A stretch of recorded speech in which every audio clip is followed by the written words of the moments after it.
Welcome to Bird app. Now you can connect your Google Calendar with Bird app with a few clicks and synchronize your pickup and delivery orders in real time. Anytime an order is placed, an event is created with all important details like order ID, customer contact details, delivery method, delivery date and time, and order total. As Google Calendar works across all devices and platforms, it becomes easier for us to keep a track of our order. Let's see how we can connect this. Go to Bird app settings, integrations, select sign in with Google. Here log in with the account that you want to connect your calendar.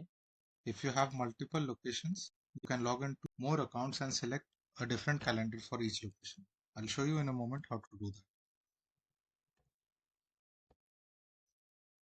Now my calendar is connected. I'll save this. In case of multi-location, go to configure locations, select your location, scroll down to internal notification, and under Google Calendar, here you can select calendars according to your location preference.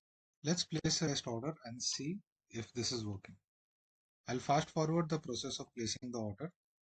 I have placed a pickup order. The order ID is 1023. The selected date is 5th of April and the selected time is 9 a.m. to 6 p.m. We will check this in our Shopify admin.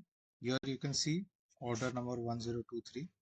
We will go to a Google Calendar to check if you have received an order for 5th of April. Here you can see a Google Calendar event is created with the order ID 1023 and all the important details are present inside the event. Thank you.